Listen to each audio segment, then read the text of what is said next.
Welcome, everybody, to Zero Shot, the anti-hype AI podcast. My name's James Gorsey. I'm the CEO of Cadent.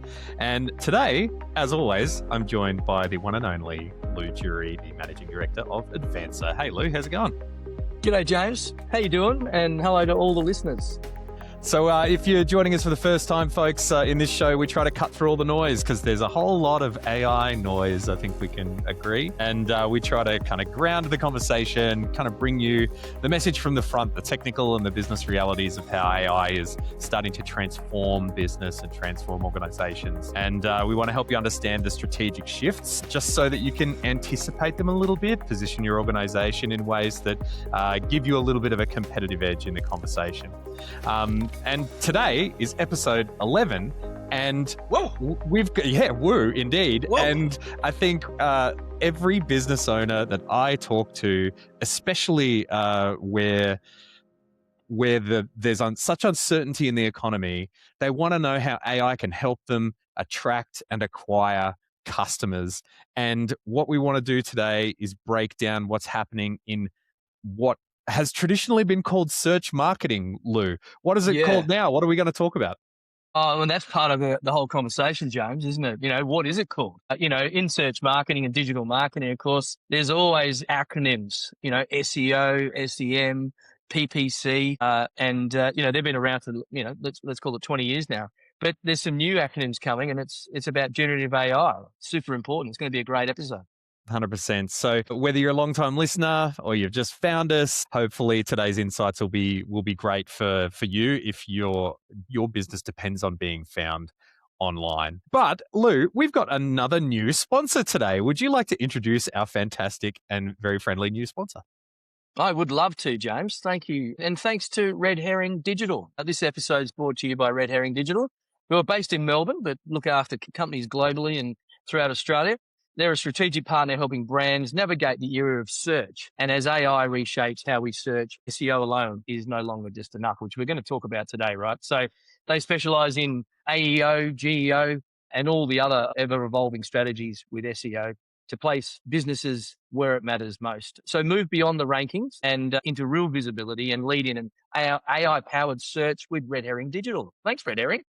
Thanks, Red Herring. It's great to have you on board. And thanks to the amazing Yenia Larotta, our producer, for making that connection, who is on the team there as of very recently. So it's fantastic. Look, Llew, I just want to kick things off because we're hearing a lot about the zero-click economy. We're not taking as many actions online as we used to. We're kind of delegating those things to these automated magical systems that do stuff for us. And what we're finding is that the majority of searches now, I think it's 60% or around that figure, have no resulting website visits. So how is agentic AI changing the search landscape right now? What are the moving pieces that, just at a high level as business people, we need to begin to be thinking about in order to start making better decisions about this stuff? Yeah, James, and like you, I've been in the game for a while, and I've seen a lot of history and change with the world of search. I started doing SEO proper in about 2006, when you could actually change the title tag on a website, go to bed, wake up in the morning, and you'd be ranking number one on Google. It was just so easy. Oh, the halcyon days. The halcyon days. I built a company called Reload Media, which is still going very strong. And I sold that company 4 years ago, and it's under the management now of Craig and the team, who are great people. And basically, what we did was, for all those years, we're an SEO company. Everybody sort of said, you're an SEO agency. And with that came search engine marketing, pay-per-click, media buying, and all the things, content marketing, all the things that go with being a SEO agency. And we're at this inflection point right now in terms of this zero-click economy. We're really at a crossroads with what we're doing with search and what the reality of AI and GPTs are doing to the actual search industry. And so in the last 12 months, you've seen this inflection point play out that SEO agencies have really had to double down and become, generative engine optimize agencies as well. So there's just for reference, we're going to try and go through the different acronyms today. But basically, GEO seems to be the one that everybody's sort of talking about. There's others talking about AEO, which they're sort of saying is slightly different. So what's the meaning? So GEO is Generative Engine Optimization, and that's for the GPTs and the generative AI that we all use on an hourly, if not minute by minute basis these days. What that is how you rank with a broad search term. And then there's answer engine optimization, which is slightly different, but basically answers, which are deeper and giving you wider scope. So think of them as longer search queries and maybe different platforms. So I think Google is really going down the AEO path, because if you look at their homepage, James, up the top, they've repositioned the order of priority with AI now first, and then your general search terms second. And that's quite important. They're pushing you into that top real estate. The most expensive real estate on the internet is the top of the Google search. Yeah. And so they're actually pushing you into this world of AI to try and help you provide answers, give you specific context-based response back. So we're at this inflection point. We're talking about GEO, we're talking about AEO, we're also talking about SEO, and we'll cover that off today as well, about how SEO is still really important. Maybe we can start in the past, kind of go back to the future a little bit, because like you, Llew, 10 plus years ago, SEO was within my remit as a digital guy. I mean, we're all just digital guys back then. It's like, yeah, James can solve that problem. It's on social media or the website or our email or our computer or something. The thing is, James, you could solve the problem. Well, that's true. Yeah, it was an order of magnitude less complex than it is now, right? Back then, and back then it was a lot about domain authority. It was about keyword strings. It was about backlinks, and kind of link trees, so that you had enough authoritative links pointing towards your website to increase and no joke for anybody who's never heard this SEO term before, so that you get more link juice on your web page, which I always found to be a kind of a strange phrase to use in professional circumstances. But nevertheless, these kinds of essentially you're building a card pyramid for pointing to particular pages. And those particular pages get up the rankings for particular search terms based on the content that's linked to it and the quality of the links that are linking to it. And so, like, that, I guess, hasn't changed that much, Llew. Is that right? Like, is that still the way that Google and DuckDuckGo and Bing and the rest of them tend to still architect their search engine results pages? Yeah, they do. And they've still got preference on content. They've seen this coming. And of course, Google being 90% of all searches across their network, with YouTube in there and their other assets through their domains and network. We talk about Google a lot here. So Google's seen this coming for years. I mean, think back to DeepMind 2017. Again, they would have been planning AI for 25 years with Larry and Sergey, right? So, they know when the inflection point was hitting. They know they had to change. So what they've done over the years, they've done these releases in SEO. Back in the day, 15 years ago, there was Panda and Penguin and all these names given to these animal names given to these releases. And what they were doing was tightening up some of the nefarious people that were trying to game the system, so to speak. So the fundamentals of Google really haven't changed. It's about great content that's relevant and useful for people to actually consume, because then they can serve up the ad network around that as well, right? And they'll preference those sites higher. What they're now done is expanded that out to more of that answer engine optimization with the more contextual, wider stuff. So, but the predominant thing we've been doing for 15, 20 years, James, is exactly the same. We've just now added a number of layers of complexity on. So, the key tip, as an initial tip to small businesses listening, is don't get paralyzed by the jargon and the fear. The principle is the same. You make your content easy for AI to understand, trust, and then cite. And we'll talk a bit about citations a bit later. It's an interesting kind of architecture that's happening on search engine results pages, like you mentioned, that now we're getting an AI generated answer up the top of the Google search engine results page. It's almost like they're kind of shoehorning one product into another.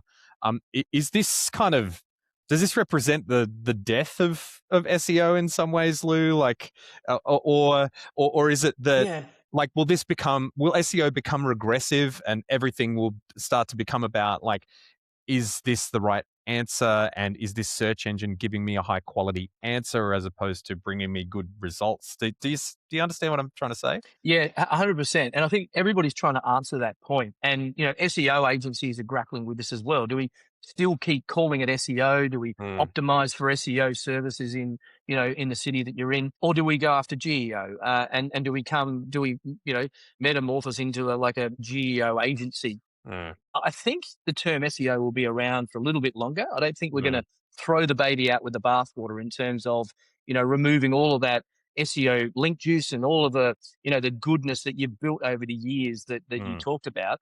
But I think it's now a combination. You need to be doing both. And mm, you can't just throw SEO out because there's still rankings happening. mm, One thing that's interesting, James, to answer that is all about data and analytics, right? So everybody out there should already have all their analytics hooked up, their Google search consoles and their Google Analytics and all of that, all those free tools, which are wonderful. I've been tracking a lot of this, James, recently because we've been tracking it from a quantitative point of view, but a qualitative point of view as well. And so quantitative is around, literally, are we getting more traffic from GPTs or from Google? And we're getting more traffic still from Google. So we're at that sort of that changeover, absolutely. But Google and SEO are still there. And mm, then which GPTs are referring us and why? And it was interesting. I went on there today just to check it out before this pod. And we're ChatGPT, number one, with their 800 million weekly active users. You'd expect that. Another one that surprised me, though, was Perplexity. mm. Because Perplexity came up, I think even ahead of Claude. Yep.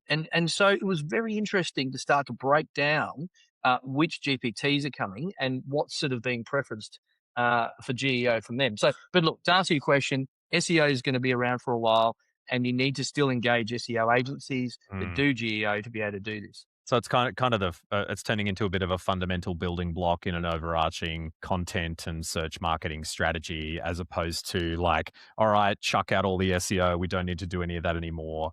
It's actually that to remain competitive, we have to add certain techniques to the way that we're putting our content out there. Does that sound about right?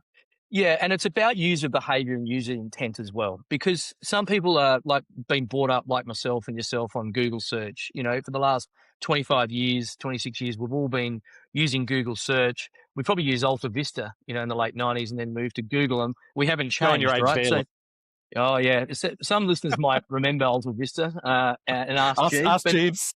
Ask Jeeves. But we haven't moved on. In 25 years, we haven't actually changed our browser behaviors. And what's happening is that the users are still on search. They're still consuming search. Google knows this, and they're Mm, still doing the ads. You can hide the ads now. But basically, what we're doing is really making sure that we're in both camps. We're mm. focusing on SEO and GEO. Maybe we can get a little bit under the hood here, Lou, and start to kind of map out the user journey for somebody who's using AI to access websites in 2026. Because when I go to Mm. Claude, for example, and I ask it to find the latest on a particular topic, so that I can just get a primer for something I might be doing for work or something in my personal life, like might be looking up the local council development rules or whatever. What it then goes away and does, and it kind of invokes all of these tools like web search tools, and then it brings back all of the search results, and then it picks a few sites that it wants to go and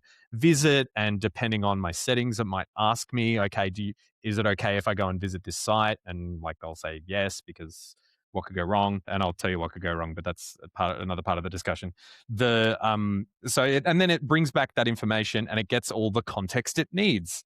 So when all of that happens, how does that LLM then start to make the decision on what is important out of all of that data? It's almost like we've got this model which is pre-trained on like all of the text in human history, and it's using that to determine what search results are good for me based on my own context. Does that sound about right? Yeah, no, absolutely. My theory here is, and if you and I have always tried to reverse engineer, we talked about it before, reverse engineer Google and the search to try and work out how we can rank high for our customers, right? So the big thing is that LLMs are non-deterministic. So basically, if you ask the question 5 times, you'll get 5 different answers from that, right? And I have a thesis here, and people might be able to comment on this, but my thesis is that the memory that you turn on in your Claude, for you, James, and myself, and in ChatGPT and others, actually gets used as part of that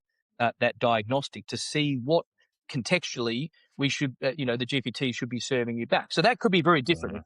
If we have the same business, James, and we're A and B business, and it might actually split that up and do a bit of a mini split test and say on one search it will give you Lew's business, and on the second search it will give you James. And I think then what it does is see where you click through, and a lot of the GPTs have little links now at the bottom of each of the sort of the search results, if you want to call them that, the GPT results. So I think they're tracking all of that. I think the AI is sort of merging with your memory and then basically saying which ones are actually getting better traction and which ones potentially, are coming up the most. And then that's the citations and all the other bits that we'll talk about. It makes me wonder, like the question that jumps to mind as like I considered myself a digital marketer a long time ago now. I'm very much out of date. But when back in the day, it was how many times did we get impressions on search results pages and how many times do we get click-throughs? And now there must be just, what are you seeing in terms of data, Llew? Because it must be absolutely awash with bot traffic now. How do we sort the real high intent human traffic from the maybe lower intent agent traffic, given that, we haven't started giving our agents credit cards en masse just yet, although I'd probably expect it happens in the next kind of 48 months. Yes. So yeah, just interested in what you're seeing out there at the moment. So I think you've got to peel it right back to the basics. You've got to peel it back to the attribution of where that link, that lead or click came in. You've actually got to go back and then peel it back to, was it a click that was made from the search or from the GPT?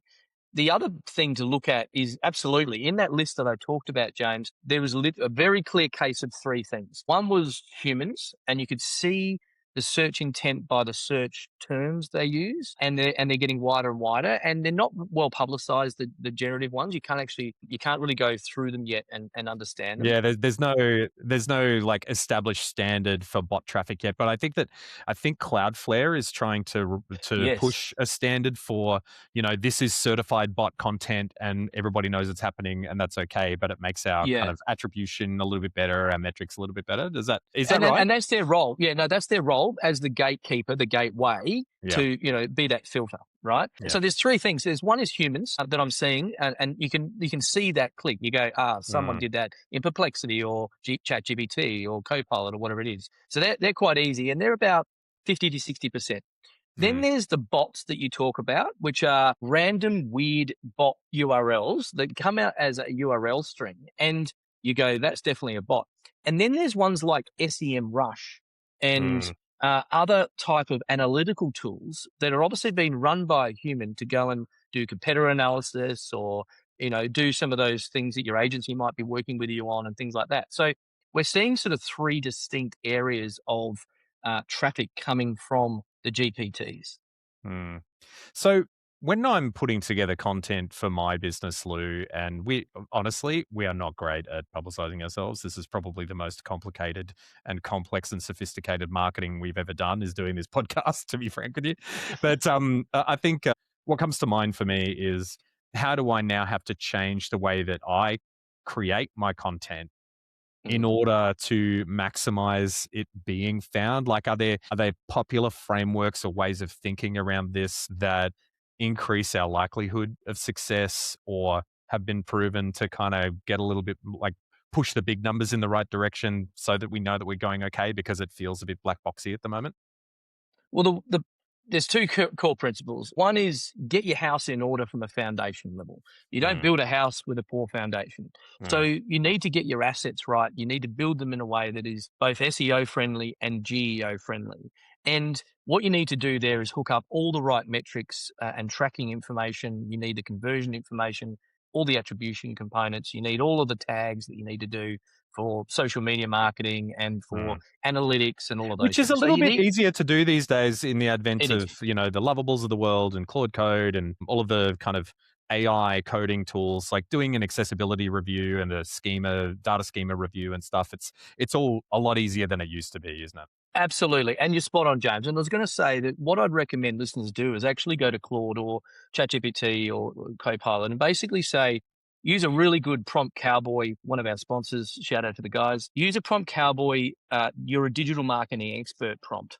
So go into Prompt Cowboy, go down to the agent setting and use, you are a digital marketing expert doing whatever you want it to do. I won't go through that, but then take that prompt and put it into maybe the agentic side of your GPT. So a project or a skill in ChatGPT or an agent in Copilot, or just use your browser for Claude, which I've been using a lot in the last week. It's just fantastic. And basically put that in there and basically instruct it to go away and do something. And I did that with actually a digital marketing campaign on the weekend. Unbelievable results. But treat it like an SEO. I say, you are my SEO expert. Do this for me. Now, the best thing about that is it's not going to replace your agency. This is the thing. It's not going to replace the human expert, but it starts the conversation and goes, this is the direction of where I want to go, because it knows me and my business from all the memory. And this is where we need to take this SEO and GEO campaign. So get your house in order, build the foundation. The second thing is it's called EAT, or it's EEAT. And this is around experience, expertise, the authoritativeness, or the authority, and trustworthiness. And authoritativeness and trustworthiness are the key elements of GEO. Because to be cited by AI, you actually have to be more than just having good links feeding into your website. You need the house in order. It's already worked out whether your website's got bugs or 404 errors or all those problems. So you need all that right. But it's about citations and the quality, even down to the reputation and PR quality of the owners, the founders, and the team members, and what they're doing out there in the world. So it's another whole layer that's massive that actually will help you, basically be more crawlable and get more exposure. But that EAT model is really good, EEAT. It's kind of like the AI systems are attempting to, and it seems obvious when you say it out loud, but they're attempting to search in a human way, except do it faster and better kind of thing. Oh yeah. And take into account various elements of context that you may not have been thinking about in the moment. How can we go about making sure that that when there is that kind of high intent, like back in the day, we'd call it a long tail keyword, right? Yeah. And we target long tail keywords like electrician, Albany Creek, 24-hour availability, blah blah blah. Like that. Yeah. That's somebody who like really needs something right now. Yeah, and even back in the day, it was plumber Brisbane or plumber Sydney or plumber Melbourne. Literally we were down to just give me something locally that's in my 20K radius, and I've got a leak in the pipe type thing. I think that's a great point, James, that you made. We've started with that as our intent, and if you James, you would understand this when we go and do a lot of training with our clients. When they use prompt engineering at the really early stages, they treat it like search, don't they? And they sort of go like the equivalent of a plumber Sydney. They'll put that in there and expect then the GPT to give all the results. Now, of course, there's no context behind this. There's no memory behind it. There's no reference behind it. And of course, the GPT will struggle. So it's quite similar to that. Basically, it's like anything. The better the prompt, the more you're going to get from it, right? So the more context that you give the search. And I'm starting to basically optimize for these in my particular website builder. I can actually go in there and see where I rank for those long phrases. So this is the long tail keywords that we talk about, James. These are now full sentence phrases. So, who are the best, AI trainers in Brisbane that look after SMEs? So there's a number of things there to unpick out of that, right? That's not what we would have put into Google search even 5 years ago. Yeah. Maybe that's a good juncture to kind of move into some of the more practical parts of the conversation. Like we've talked about how important kind of having an established SEO strategy is, and having some runs on the board there and the foundations, and how that's becoming easier. I guess the next step is understanding what is different about the AI's behavior. And does it skip a lot of the stuff that we as humans are usually forced to kind of read through, like a lot of the marketing stuff that we see, a lot of the branded content, this, that, the other? Is it looking more incisively? And are there differences between the platforms as well? Because no doubt, different algorithm, different emphasis, Yeah. different models will produce different results and the systems that are built around those models are going to kind of emphasize or weight things differently as well. I mean, it feels like a difficult time to get this 100% right 100% of the time. But what are the general trends that we're seeing? Like, what is it looking for? Do we know that yet? We're trying to figure it out. And, Mm, SEO/GEO agencies, digital agencies are trying to work all of this out. mm, The big one that we know is that a lot of ChatGPT search comes from sort of the equivalent of RAG, mm, retrieval augmented generation. And basically it reads about approximately 30% of the content on a page really quickly and then mm, produces a result back. So it's not looking through the whole website. It's not looking through the 50 pages of your mm, website. It might be bouncing in quickly, scanning it in real time, and putting that into its brain to go, do I include them in? And then also doing, this cross layering, basically to go, are they actually credible in the market, and is all that PR sort of there, as I mentioned. So mm, that's ChatGPT. My thesis about Google is it's back on the Google search parameters that they've always had. They mm. know more as a body of knowledge than anybody else. I mean, Elon had to buy Twitter so he could train Grok, right? Yeah. So Google doesn't need to do that. They know everything about us. So theirs is much more pure play in terms of those results. And that's why Google are still going to win out of this. Gemini will Mm, still be, I think, will be the engine that everybody starts going to for when you want to actually do a GEO search in the future. I yeah. think ChatGPT mainly maybe for your holiday with your agent to book Vietnam and do all your trip and plan it out on the browser, a bit like Claude Code and Claude Cowork. But Mm. I think, to me, Google and Google's going to win in terms of the business grade GEO just because of their SEO history. Mm. James, what are your thoughts? Yeah, look, I think I agree with you. Like Google has this side of the market stitched up at the moment. They've owned e-commerce for a long time, alongside the likes of Facebook.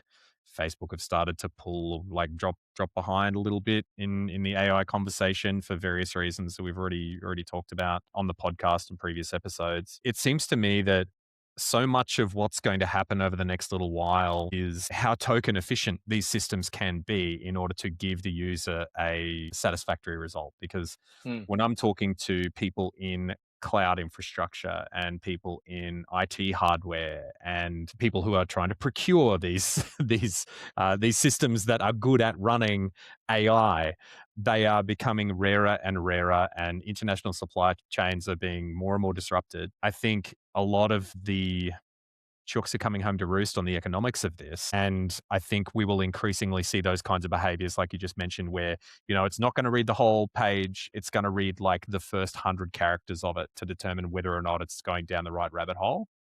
And Yeah, then it's going to move on with its life, full back. Yeah, yeah. because every token that's processed in reading a website is a token that it could be processing from the prompt, or as Mm. part of the larger context window of that system to give a better answer in the first place based on its own knowledge.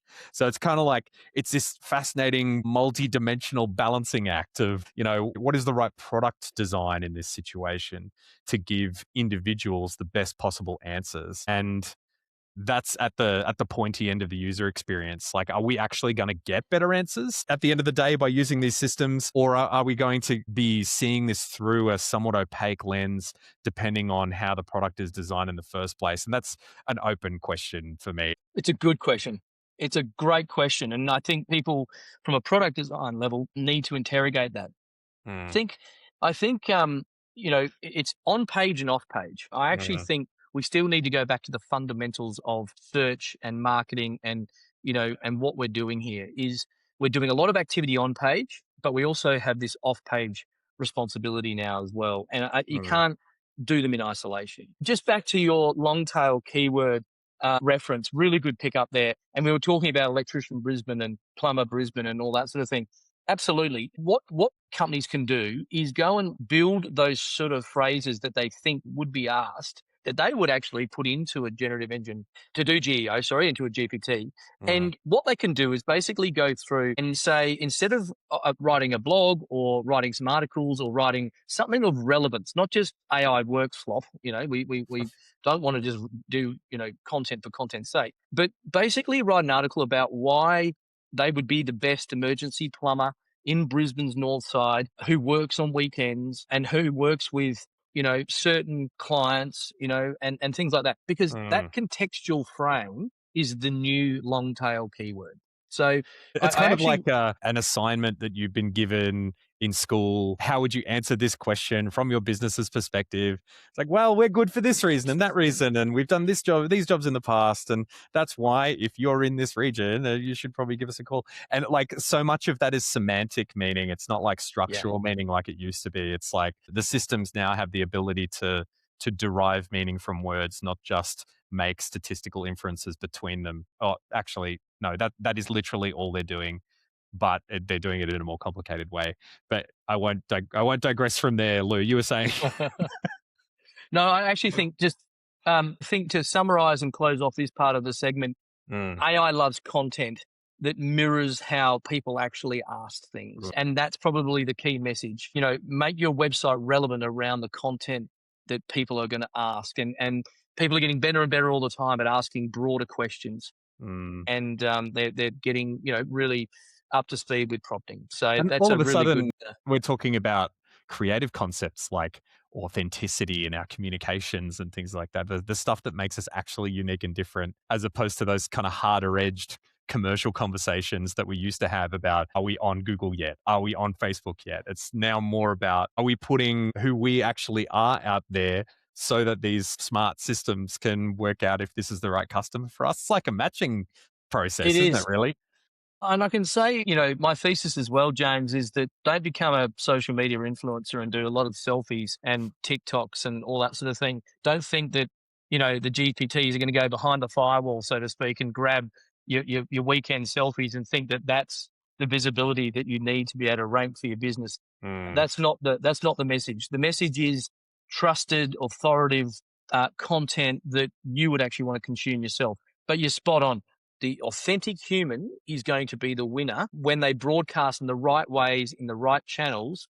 They're going to be the winner with a adjacent SEO strategy alongside of it. That's a great point. Be the authentic human and get out there and promote the business that way. that's fantastic. So, Llew, if I'm a business owner at the moment and if I'm listening to this, what's the first step that I should take? Assume for a moment that I know what I need to do about SEO, but how do I take that first step? What should I do? A self audit? Should I Yeah, go to 100%. ChatGPT and ask, like, do the old Google myself trick, Yes. except with ChatGPT? Like, what do you recommend? Yeah. Go to promptcowboy.ai and write, you are an SEO expert. You're going to do an SEO audit on my website, advanced.com.au or cadent.au, isn't it? Yep, you Yep. got it. And then hit the button, let Prompt Cowboy do its thing. You can always refine it, of course. Pick that up and put it into your favorite GPT. Hmm. And then be really critical on yourself. Be really harsh. So give me the top 10 things I'm not doing well. What are my blind spots with my SEO strategy? How can I rank with GEO, find all the things I need to repair right now and give them to those in order for me to execute on? Hmm. Now, you want to try and do some of those yourself so you'll learn about this. I think every business now can use GPTs and, basically get in there and try it out themselves. But I actually think then some of those need to go to your agency. So there Hmm. might be some pretty complex ones to get in there, but that's pretty much the starting line, right? Hmm. You then need to go to your metrics and see what GPTs are searching on you and why, because Perplexity is very different to ChatGPT. If you're getting a lot of traffic through ChatGPT, then that's a bit of a win because you're actually on the number one, 800, 900 million weekly active users. So that's pretty much like the Google, of course. You start to go, why are they searching? Why are they searching? Now at this point, you've done your initial audit. You might be starting to implement a few of those things. You need to go and talk to your customers human to human. And what we've been doing at my business, James, is Marty, my head of go-to-market and strategy, has been asking every single lead, how did you find us? How did you actually find us? And a lot have been coming through ChatGPT. Oh, I thought you were going to say the podcast then. Damn. Well, no, absolutely. ChatGPT number 2, podcast number 1, right? Of course, yeah, So, obviously. Yeah, of course. Absolutely. By a country mile. And so we've been asking them in the last 2 months, how did you find us? And if you don't mind, what was the phrase that you use? And people still sort of say search phrase, but prompt phrase. And it's very, very interesting. And Marty's been gathering all of this information in. And it's basically forming up that, ChatGPT, like the stats in our Google Analytics and in our console, are actually showing what the people are saying. They're searching on problems they need solved with the services that we offer, but they're doing that longer, not just a couple of searches. So I'd be doing the first thing. I'd be doing a technical audit. I'd be getting some of those things underway. I'd talk to your SEO agency and say, hey, can you fix these 5 technical things, please? And then I'd actually go and have a chat to your leads and your customers coming in. What about you, James? What are you going to do with your search strategy for Caden? Because you're about to do this, aren't you? Yeah, we've toyed with it a few times over the years, and like we're lucky we get a lot of referral business, and so it hasn't ever been a kind of burning platform for us to get right. I mean, when you're in regulated sectors, there's a very high level of trust that's required, and so that makes sense. That's not to say that it doesn't have value to do this kind of thing. On the contrary, it does back up all of those things that you've done right in the past. I guess the thing for me that I'm always mindful of, and this is mainly for people who are just getting to grips with this as a topic, is make sure that when you do get that recommendation, just from a user perspective, like if you're a customer in this scenario and you're searching for that service, the best thing that you can do is verify the claims that the AI has made in that process.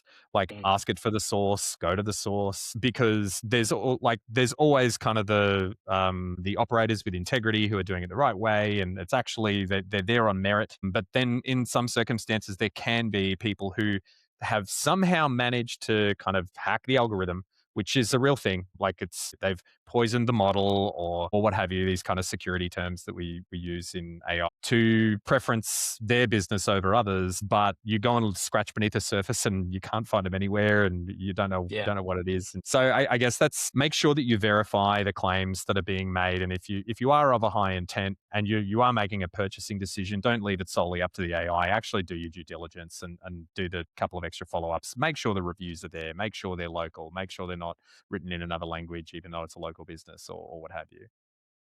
Yeah. The other side to it, and the thing to be mindful of, just a little bit of a tangent, but one that is worth knowing that it can happen, is prompt injection attacks. So when Claude or ChatGPT or whatever AI assistant you happen to be using on any given day does a web search, and it does scrape that first kind of 30% of a web page, for instance, that web page could have instructions on it to ignore all previous instructions. Yeah. And go ahead and take certain action in your system. So this is where agentic AI starts to become a bit of a vulnerability for businesses. And if you've got agents doing research, just make sure that your agents that are doing research do not have access to sensitive keys, because they are out there in the real world, and any kind of rogue prompt that they come across that they start to act on as instructions could jeopardize the security of the passwords or the credit card numbers or what have you that you might have given to an agent. So just a little bit of a tangent, but one that's super important. An eye on as far as the defensive strategy is concerned as businesses and as individuals, knowing what we know now about the way that AI systems crawl the web and try to find the best possible information for us. Yeah. And just before we wrap up, I might just also just put in the final stage that goes hand in hand with what James was saying there, which is really around these site audits from a technical SEO view. And it actually goes alongside the agentic world of getting your site right, but also making sure things are locked down, to your point, James. But doing the basics, coming back to those, which are the schema markups, checking your site speed, your mobile performance. Have you got clean URLs that are easy to read? You got an XML site map, you're using tools like Google Page Speed and Ahrefs and And SEMrush. if there's one thing that we learned through those halcyon days of SEO that we were talking about, it's that the hack approaches to quick wins Never work. rarely are sustainable, because that leads to poor customer experience. And what does Google sell? Data. How does it get it? Through user behavior. If the user behavior is bad, the data is bad, their business is bad. So they'll block you and they'll blacklist you. yeah. And what happens there is then your business is dead. So don't assume that you can game this. Don't listen to nefarious types, mainly overseas, that sort of are guaranteeing first page of generative engines and all that sort of thing. Because again, we're back in, 10, 12 years ago. This is what, you needed to really do. People used to, James, and I've SEO'd thousands of websites for some of the biggest brands in Australia and the UK. And basically, even some of those competitors, not our sites and not our clients, but there was some things like people would hide white text on white backgrounds, and they'd have all these extra landing Keyword pages stuffing. that were just keyword stuffing and all these things. I actually think that we're going to see a lot of derivatives of that trying to play out as agencies sort of mainly struggle to learn what and how to actually implement this GEO and guarantee it for their customers, because the customers are paying a monthly fee. So the ones that win are going to, I think, do it right and do it correctly. Yeah, 100%, mate. Well, what are your key takeaways from this discussion, Llew? I know that you've been the font of most of the knowledge in this discussion, but has something come to mind to you, bubbled up, that you would like for people to take away? Or do you have another kind of top tip or key takeaway? Look, I think there's two, James. The main one is the EAT strategy, which is the experience, the expertise, the authoritativeness, and the trustworthiness of the business, of the founders, and their whole marketability. All those citations out there and those reference points are really important for generative engine optimization. That's the first point. So you need to talk to your agency. You need to actually go and generate that EAT strategy, which is EEAT. And basically go over your website, do an audit, and make sure that you're actually looking at that, as well as all of the second part, which is the cite, the speed, the technical foundation layer. So they're my two key takeaways: the EAT strategy and get your house in order.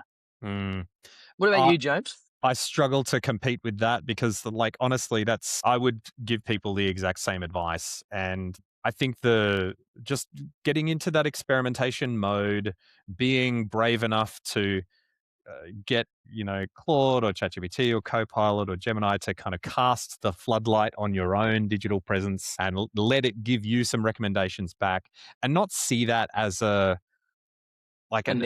emergency list of another laundry list that I have to take care of, but as a roadmap to greater success, and something that maybe you can tackle one of those things once a week.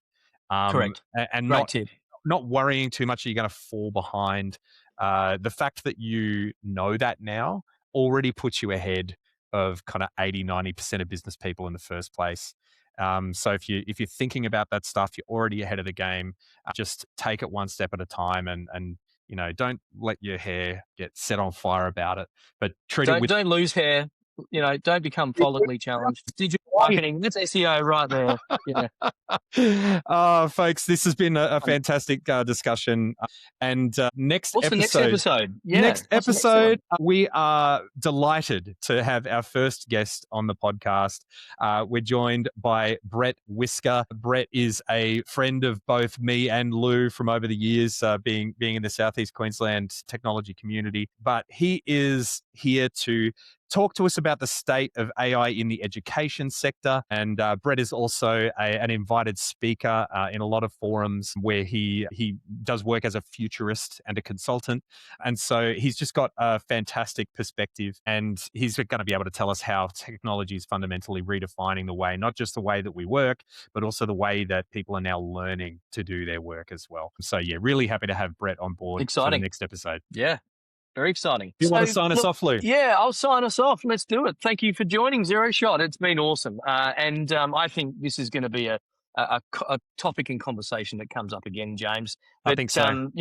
this is we do this for you, the builders, the skeptics, and the strategists who love zero shot and who are actually moving the needle without all the hype across all the different industries. And we genuinely enjoy seeing exactly who's in the room. So make sure you you leave a comment, you leave some questions, and that depends if you're a CEO or you're overseas or wherever you are. It's what keeps this show anti-hype and clarity first. So pretty awesome. You can find us on LinkedIn. You can find us on zeroshot.com.au. Our YouTube, I've been watching a few of those to critique myself, and I've got to stop drinking from the Kool-Aid, like the water bottle as much. Yeah, if you drink from the Kool-Aid too much, you'll turn into an AI hype person, and we don't want that. That's right. We don't want that. You're going to drink your own champagne. That's right. Let's drink that champagne. That's it. So find us on all the social media, subscribe, ask us, give us feedback on what you'd like from the episodes. Yeah, give us some topic ideas as well. We're always refining our topic backlog. If there are guests that you think that we should have on and try and attract to the podcast, let us try and do that for you. That's what we're here for, is to give you access to that kind of content. So don't be backwards in coming forwards, if you take my meaning. Awesome. And do you want to give us a final shout out for our sponsor of this pod, James? I would love to. This episode is proudly brought to you by Red Herring Digital. They're a strategic partner helping brands navigate the new era of search. Very relevant for today's topic. Very relevant. As AI reshapes how we search, SEO alone is no longer enough. So they specialize in answer engine optimization and generative engine optimization, evolving SEO strategies to place brands in AI-generated responses so your business appears where it matters. So move beyond the rankings into real visibility and lead in AI-powered search with Red Herring Digital. And thanks again to our producer, Llew for that connection. And congratulations, Red Herring. You'll be very happy with Yenia's work, no doubt. Everyone, thanks very much for listening. Wherever you are in the world, stay sharp, stay sovereign, and we'll see you in the next episode. Take care.